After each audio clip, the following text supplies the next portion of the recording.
지난주에 사실 우리 조금 어려운 얘기를 했었어요. 하나님께서 인간의 역사 속에서 개입하기로 결정하셨다. 그래서 개입하시기 하여서 세상을 회복하는 일을 하려고 계획하셨다. 그런 얘기를 하셨습니다. 그래서 예수라고 하는 분이 누구냐면 바로 이 깨지고 상한 세상을 회복하기 위해서, 인간의 자기중심성을 극복하기 위해서 하나님께서 보내신 하나님의 종 메시아이시다 라는 이야기를 했었습니다. 그럼 그가 도대체 무슨 일을 하셨는가? 오늘 아주 이 네 번의 강의 중에서 가장 중요한 강의가 될 터인데 그 내용을 나누겠습니다. 그 내용 나누기 전에 예수님에 대한 이야기. 예수님 얼굴 궁금하지 않으세요? 지난 2000년 동안 사람들이 궁금해했습니다. 예수님의 얼굴 함께 살펴보고 말씀 나누겠습니다.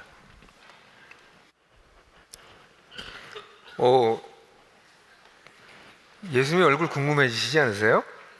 그죠? 저기 나온 것 중에 있을까요? 실제로 지난 2000년 동안 예수님의 얼굴을 모든 사람이 그리려고 해봤습니다. 근데 사실 저기에 나온 그림 중에서 예수님 얼굴은 없을 가능성이 저렇지 않으실 겁니다. 전부 다 서양의 귀족풍의 얼굴인데 예수님은 사실은 인종으로 따지면 백인이 아니라 저희 같은 황인종이었고요. 팔레스타인에 사셨으니까 팔레스타인 지역에 지금 살고 있는 사람들 모습이랑 비슷해서 저렇게 곱상하지는 않으셨을 거예요.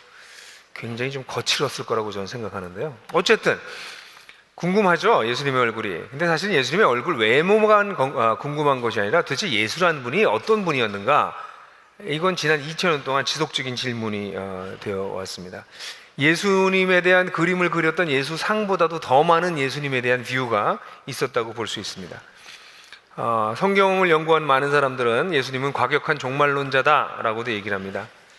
유대 랍비다 이렇게 얘기도 하고요, 순회 설교자였다 그렇게 얘기도 합니다.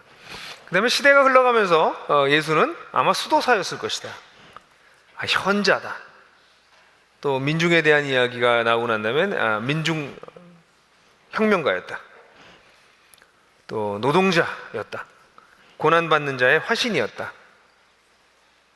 또 60년대는 히피였다, 또 최근에는 예수는 CEO였다, 이런 것도 얘기가 나오고요.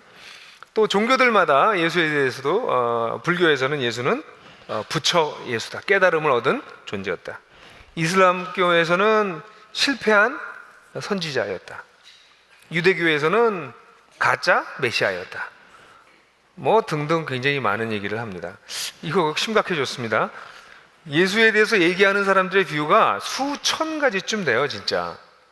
중요한 것만 뽑아도 한 20, 30개는 됩니다. 예수라는 존재가 대단하긴 대단한가 봐요. 이렇게 수많은 사람들이 수많은 모양을 각 시대에 자신의 취향에 맞게, 자신의 필요에 맞게 예수상을 만들어내는 걸 보면 예수라고 하는 분이 인류 역사에 영향력을 끼치긴 엄청난 영향을 끼치셨나 봅니다. 그렇다면 진짜 예수는 누구셨고 진짜 예수가 가르친 바는 어디서 발견할 수 있을까요? 저는 예수가 실제로 존재하셨을 때부터 가장 가까이에 기록된 기록물들이 예수에 대한 진정성을 가장 온전하게 담은 자료라고 볼 수밖에 없다고 판단을 내립니다. 마태, 마가, 누가 복음, 특별히 마가복음은 예수님이 실제로 존재하셨고 난 이후에 3, 40년 안에 한 세대 안에 쓰여진 글입니다. 그래서 사실은 지금부터 예를 들자면 지금 우리가 2015년이잖아요. 그럼 30년 전이면 2085년이죠.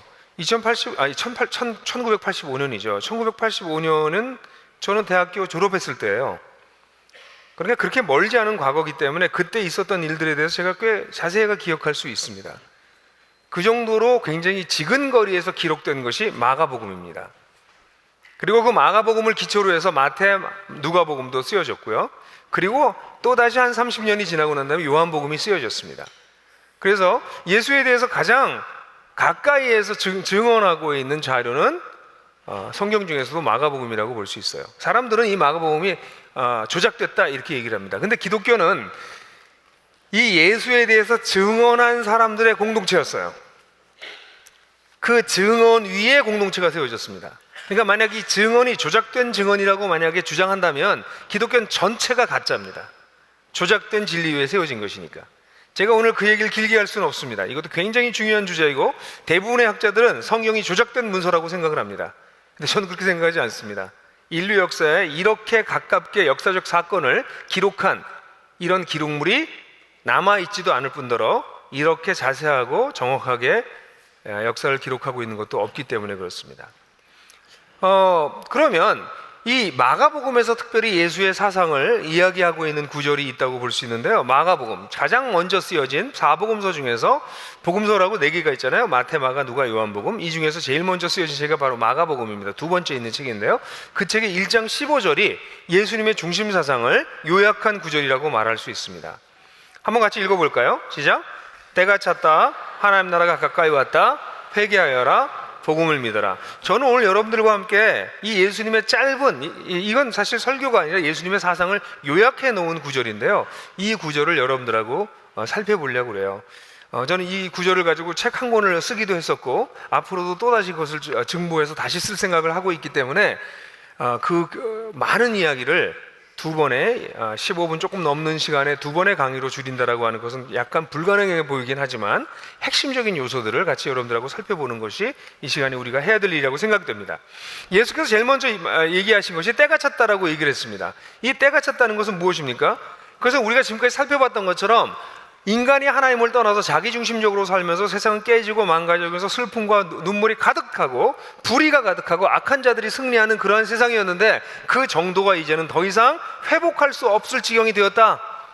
특별히 이스라엘이라고 하는 나라를 통해서 그들이 믿음으로 하나님한테 반응해서 그들을 통해서 세상에 있는 사람들이 하나님께 돌아오려고 했었는데 그들조차 여전히 링반대룽 자신의 길을 뱅뱅 돌면서 하나님 없는 나라와 똑같이 살고 있기 때문에 하나님께서 이제 이스라엘도 심판하시고 이제는 나의 메시아를 보내겠다. 이 깨어진 세상을 회복할 메시아를 보내겠다고 약속하셨는데 그때가 이르렀다는 것을 이야기하는 것입니다. 하나님은 세상을 바꾸시는데 세상을 이 깨지고 망가진 세상을 회복하는데 본질적으로 중요한 것은 하나님과의 관계가 회복되는 것, 인간 하나하나가 하나님과의 관계가 회복되는 것이라는 것을 알고 계셨습니다. 물질을 많이 가져다 줘도 기술이 발전을 해도 교육을 많이 시켜도 이런 문제로 인간의 문제가 해결될 수 있는 것이 아니라 인간의 본질적인 문제는 인간을 지은 하나님과 인간과의 관계가 정상적인 관계로 돌아오는 것, 그게 핵심적인 것이었기 때문에 하나님은 이 문제를 해결하기 위해서 메시아를 보내신 것입니다. 그래서 때가 찼다. 이제 더 이상 하나님께서 역사를 그냥 보고 계실 수 없는, 개입하실 수밖에 없는 그런 때가 되었다는 것입니다. 사실 여기서 때라고 하는 단어는 카이로스라고 하는 단어인데 일반 인문학 같은 데서도 좀 나오는 얘기입니다. 시간을 얘기할 때 시간을 크로노스라고 하는 단어와 카이로스라고 하는 두 단어가 있는데 크로노스라고 하는 단어는 시간이 이렇게 흘러가는 시간입니다. 크로놀로지, 크로니컬 이런 단어에서 나오는 것처럼 시간이 흘러가는 시간을 크로노스라고 그러고 카이로스는 어떤 특정한 시간입니다. 의미 있는 시간. 그런 면에서는 지난 일주일 카이로스적인 시간이죠. 특별히 우리 한국 역사에, 한국 근현대사에 굉장히 의미가 있는, 이걸 어떻게 해석해야 될지 고민스러운 그런 한 주간이었죠. 이런 게 카이로스입니다. 그냥 흘러가는 시간이 아니라 특별한 의미가 있는 특별한 때가 카이로스입니다. 사실 인류 역사 전체에도 하나님께서 이렇게 개입하시는 특별한 때가 있었습니다. 그래서 예수님께서 오신 때를 전후에서 대강 AD, BC로 나눌 정도로 인간의 역사에 실제로 선명한 영향을 끼치셨는데 이것은 단순히 인간의 역사에만 하나님께서 이렇게 개입하시는 것이 아니라 여러분들과 저에게도 그렇게 개입하십니다. 사람들마다 각각 때가 있습니다. 우리는 인생을 그냥 물 흐르듯이 쭉 흘러가는 것 같지만 때때로 하나님을 만나게 되는, 인생에 대해서 본질적 질문을 던지게 되는 카이로스적인 때가 있다는 것이죠.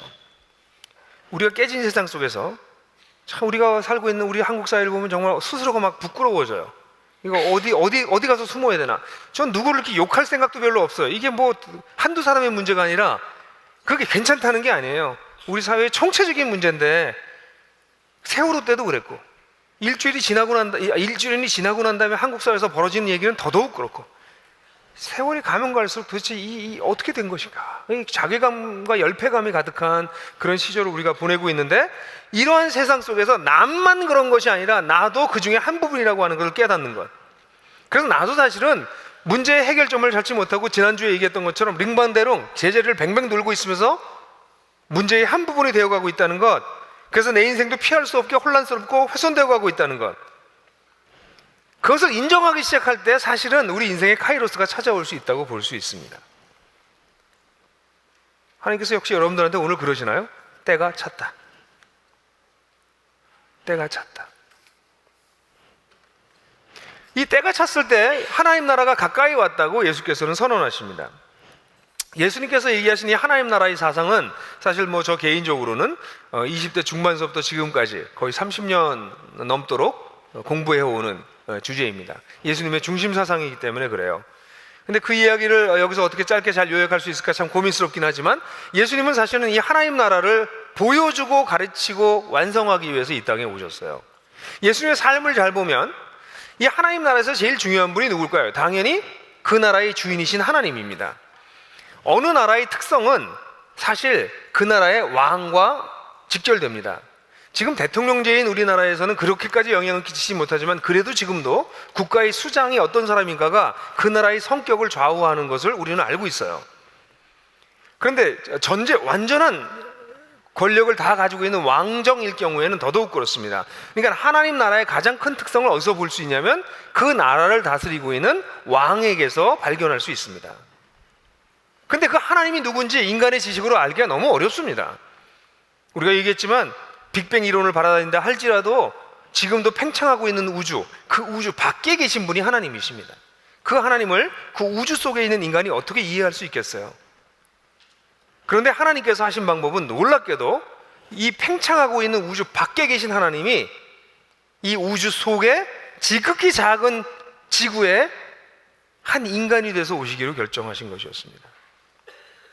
그래서 예수께서 이 땅에 오셨습니다. 예수님은 사실은 이 하나님 나라의 왕이신, 이 우주의 주인이신 하나님이 어떤 분인지를 우리에게 보여주시는 분입니다. 그분의 삶과 그분의 인격을 통해서 하나님은 이런 분이시구나, 하나님께서 가지고 계시는 변치 않는 가치는 이런 것이구나, 이런 것들을 우리는 예수를 통해서 발견하게 됩니다. 놀라운 가르치는 방식이었죠. 설명하는 것이 아니라 보여주신 것이었습니다. 그뿐만 아니라 예수님은 삶을 통해서 자신의 인격을 통해서 하나님이 어떤 부분인지를 보여주셨을 뿐만 아니라 가르침을 통해서 그 하나님이 다스리는 하나님 나라가 어떤 모습인지를 가르치기 시작하셨어요. 그래서 예수님은 처음부터 끝까지 하나님 나라가 뭔지를 설명하려고 온 에너지를 다 쏟습니다. 여러분 성경을 보시면 하나님 나라가, 예수님 이런 대목이 나와요. 하나님 나라를 무엇으로 비유할꼬? 그러고 얘기하세요. 성경은 아무 소리나 이렇게 막 쓰는 때까지 하지 않습니다. 한 구절 한 구절이 중요합니다. 왜냐하면 양피지가 비쌌기 때문에 한 단어 한 단어가 중요해요. 근데 예수님이 이 하나님 나라를 무엇으로 비유할꼬? 라고 얘기했다는 얘기는 뭐냐면 예수님이 고뇌를 하셨다는 거예요. 하나님 나라를 어떻게 설명할까?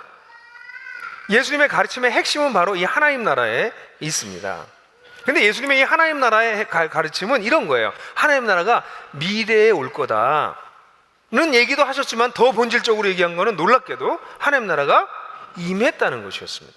이것이 오늘날 한국 기독교에서 별로 얘기하지 않는 것입니다. 성경을 자세히 들여다보면 예수님은 끊임없이 하나님 나라가 이미 예수님이 오심으로 말미암아 시작됐다, 하나님의 다스림이 이제 본격적으로 인간의 역사 속에 들어와서 시작됐다, 그 얘기예요.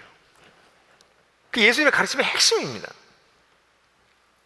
근데 이제 오늘날 한국 기독교에서는 예수님의 가르침이 예수를 믿으면 죽으면 천국 간다라고 얘기를 하는데, 그거는 예수님의 가르침이라고 말하기가 좀 어렵습니다. 아닌 건 아니지만 앞부분을 빼먹은 거죠. 하나님 나라가 이미 시작됐고 그 나라의 백성으로 살던 사람들이 죽으면 천국에 간다, 이렇게 하면 말이 맞아요. 근데 앞을 싹동 빼먹어버리고 그냥 하나님만 믿으면 어떻게 살든지 죽으면 천국 간다 라고 얘기하는 것은 예수님의 가르침은 아닙니다. 예수님 오시면 굉장히 당황하실 것 같아요. 나 그렇게 안 가르쳤는데. 너무나 선명하게 그렇게 안 가르치셨기 때문에. 그러니까 예수님은 하나님 나라가 이미 임했다고 얘기하셨어요. 그래서 그분의 사역을 보면 온갖 기적이 일어나요. 근데 기적이 왜 일어나는 줄 아세요? 여러 치유 사건들이 일어납니다. 그래서 사람들이 이거 믿기 어렵다고 얘기합니다. 당연히 믿기 어렵죠. 귀신이 쫓겨나가고, 청각장애인이 듣게 되고, 시각장애인이 시력을 회복하고, 하반신 불수장애자가 일어나서 뛰고, 이런 일이 어떻게 가능합니까? 그것은 하나님 나라가 임했기 때문에, 시작됐기 때문에 가능한 것이었습니다. 예수님이 오심으로, 하나님이 이 땅에 오심으로 하나님 나라는 그곳에서 이미 시작되고 있었던 것입니다. 그러므로 하나님의 다스림이 있는 곳에서 온갖 잡된 잡영들, 귀신들, 사람들을 혼란스럽게 하는 이 귀신들이 있을 수 없었습니다. 인간을 괴롭히고 있던 신체적, 정신적, 육체적 장애들, 영적 장애들이 그냥 있을 수 없었습니다. 그래서 다 회복되었습니다. 그래서 예수가 가시는 곳에는 기적이 일어날 수밖에 없었어요. 이건 무슨 요술, 무슨 신화적 사고라든가 아니면 무슨 요술가, 무슨 주술가가 이렇게 무슨 뭐 병을 고치고 이러는 거와 다른 종류였습니다. 이건 구약에서 약속됐던 하나님 메시아가 오면 세상을 회복할 것이라고 했던 그 약속이 실제로 이루어지고 있었던 것이에요. 예수님께서 가르치신 하나님 나라의 핵심은 바로 이것입니다. 인간 하나하나가 자기 주인이 되어서 자기 인생과 자기 주변의 사람들과 그리고 우리가 살고 있는 세상과 그리고 인간의 역사를 망가뜨리고 있는 그런 상황을 더 이상 좌시할 수가 없다. 이제 내가 개입해서 나와 관계를 맺는 사람들을 통해서 그리고 나를 주인으로 받아들인 자들을 통해서 그 개인의 인생과 그 사람들의 관계와 그 사람들이 속한 사회와 그 사람들이 속한 세상과 그들이 살아내는 역사를 회복하겠다. 이게 예수님의 하나님 나라 사상이었습니다. 근데 예수님께서 이 하나님 나라를 얘기하면 우리 생각할 때 와, 이건 굉장히 혁명적 사상인데, 맞아요, 혁명적 사상인데 그럼 우리 생각할 때 뭘 확 뒤집어 엎을 것 같은데, 예수께서는 이 하나님 나라가 이제 완성될 것이다라는 얘기를 하면서 완성돼 나가는 방법을 매우 이상하게 얘기하셨어요. 그때마다 얘기했던 비유가 뭐였냐면 씨앗에 대한 비유였습니다. 뭐 여러분들 대표적인 것이 마태복음 13장 31절이죠. 한번 같이 읽어볼까요? 시작. 예수께서 또 다른 비유를 들어서 그들에게 말씀하셨다. 하늘나라는 겨자씨와 같다. 어떤 사람이 그것을 가져다가 자기 밭에 심었다. 겨자씨는 어떤 씨보다 더 작은 것이지만 자라면 어떤 풀보다 더 커져서 나무가 된다. 그래 공중의 새들이 와서 그 가지에 깃들인다. 이 씨앗을, 겨자씨, 좋은 씨, 미랄, 여러 가지 씨앗을 가지고 하나님 나라를 설명하세요. 아니, 세상을 바꾸려면 뭔가 좀 엄청난 프로그램이나 프로젝트를 가지고 하셨으면 좋겠는데 고작 얘기한 게 예수님은 씨앗이었습니다. 근데 이 씨앗엔 두 가지 특징이 있어요. 하나는 뭐예요? 당연히 지극히 작다는 것이고, 두 번째는 일정한 과정을 거쳐서 완성된다는 것입니다. 그리고 완성되었을 때는 30배, 60배, 100배 작은 씨앗이 아니라 나무가 되어서 공중의 새가 깃들 수 있을 정도로 크게 변화될 것이라는 것입니다. 두 가지예요. 지극히 작게 시작되지만 별 볼 일 없이 시작되는 것 같지만 결국은 엄청난 결과를 가져올 것이다. 이게 하나님 나라의 전략이었습니다. 그래서 예수님께서는 결국은 그렇게 하나님 나라가 도래할 것이다 라고 얘기했고, 우리가 보는 역사 속에서 이 하나님 나라는 지속적으로 확장되어져 왔습니다. 지리적으로 예수님의 탄생을 AD 1년이 아니에요. BC입니다. 정확히 알지 못해요. BC 3년 내지 4년으로 확정합니다. 왜냐하면 예수님의 탄생 저초가 너무나 미비해서 그걸 역사가들이 그 당대 AD와 BC를 나누는 그 해를 만들 때에도 정확하지 못했어요. 그런 정도로 예수의 탄생이 미비했습니다. 알 수가 없었어요, 역사적으로.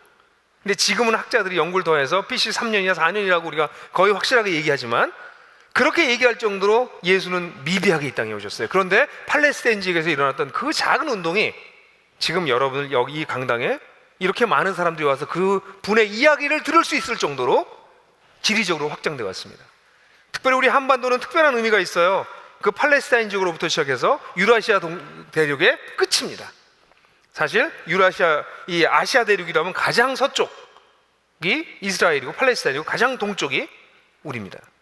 거꾸로 바다를 건너려 오려면 대서양을 건너고 태평양을 건너야 우리나라까지 올 수 있습니다. 지리적으로 그렇게 실제로 이 예수의 소식이 알려져 왔습니다. 문화적인 영역에서, 역사적인 영역에서 이 기독교가 가는 곳마다 놀라운 문명들을 일으켰습니다. 물론 문제들도 많았지만 실제로 인류 역사 속에서 정의에 대한 개념, 법 개념, 인권의 개념, 이런 모든 중요한 것들을 이 그리스도인들을 통해서, 사실 기독교 문화를 통해서, 문명을 통해서 이런 것들을 발전시켜 놓은 것들이 너무나 많습니다. 아니, 너무 많은 정도가 아니라 인류의 문명을 기독교가 떼어놓고 어떻게 생각할 수 있겠습니까? 뿐만 아니라 삶의 모든 영역에 있어서 옛날에는 교회에 와서만 신앙생활을 한다고 생각했었는데 점점 이 하나님 나라를 제대로 이해한 사람들이, 아, 하나님 나라는 우리의 삶의 터전에서 살아내는 것이구나. 그래서 이제는 교회에 와서 신앙생활하는 걸 넘어서서 이제는 자기 직장에서, 자기의 삶터에서, 주거지에서 하나님의 뜻을 따라 사는 것이 무엇인지를 고민하는 것으로 일어나고 있습니다. 여러분, 이런 일들이 일어나고 있어요. 근데 하나님은 이런 점진적인 진보를 통해서 하나님 나라가 올 것이라고 얘기하지 않으시고 자기가 다시 오신대요. 예수가 다시 오심으로 말미암아 이 세상을 완전히 온전하게 변화시킬 것이다. 그리고 그때 사람들의 눈에 눈물을 닦아주실 것이다. 이렇게 얘기합니다. 정의를 세우고, 그리고 사람들이 그 속에서 불의에 희생되고 고통을 당했던 사람들의 눈에 눈물을 닦아주시는 사랑을 보여주실 것이라고 그렇게 얘기하고 있습니다. 여러분들 예수를 어떻게 생각하시는지 모르겠어요. 많은 사람들은 예수를 신경 안정제 정도로 생각합니다. 예수를 믿으면 마음의 위로를 얻고 평안을 얻는다고 얘기합니다. 마음이 편안해지고 그가 나에게 복 주시는 분이라고 얘기를 합니다. 뭐 틀린 거 아닙니다. 그러나 그것은 본질적인 얘기는 아닙니다. 예수는, 성경에서 얘기한 예수는, 그리고 예수님 스스로 자기가 주장한 예수님은 신경 안정제가 아니라 구세주이십니다. 구세주가 무엇입니까? 세상을 구하는 분이라는 것입니다. 메시아입니다. 지금도 예수는 사람들을 찾아가고 계세요. 왜냐하면 그들 하나하나를 변화시키고 그들 주변의 관계가 변화되고 그들의 인생이 변화되면서 그들이 속한 사회가 변화되고 그리고 세상을 변화시키는 일을 하나님께서 하고 계시기 때문에 지금도 궁극적으로 그가 다시 오셔서 깰 수 없는 악의 구조들을 완전히 회파하시고 새로운 세상을 열 것이지만 그때까지 아무것도 안 하고 계시는 것이 아니라 지금도 그 씨앗을 뿌리시고 그 씨앗이 자라가는 과정을 가열차게 이끌고 계시기 때문에 지금도 하나님, 예수님은 사람들을 찾아가십니다. 각 개인의 카이로스적 시간에 때가 찼다고 여겨졌을 때 바로 그때 예수께서 찾아가셔서 이런 메시지를 들려주십니다. 그들에게 자신의 이야기를 다양한 경로로 들려주세요. 그리고 그 예수에 대해서 우리가 안 것만큼 진실하게 반응하기를 원하세요. 예수께서는 지난 2000년 동안 그 죽은 예수가, 역사 속에서 조작되어서 만들어졌다고 하는 그 예수가 지난 2000년 동안 이 일을 해오고 계십니다. 이 시간에 여러분들 함께 잠깐 이야기를 나눠보겠습니다. 옆분하고 같이 두 번째 질문 가지고 한번 얘기해 보면 좋을 것 같아요. 같이 옆분하고 조용히 또 진지하게 나눠주시고, 또 혼자 계신 분들은 혼자 조용히 생각하십시오. 이 메시지가 나에게 무슨 의미가 있는지, 내가 바로 그때인지 카이로스적인 시간인지 생각해 보시는 시간 가지시길 바랍니다.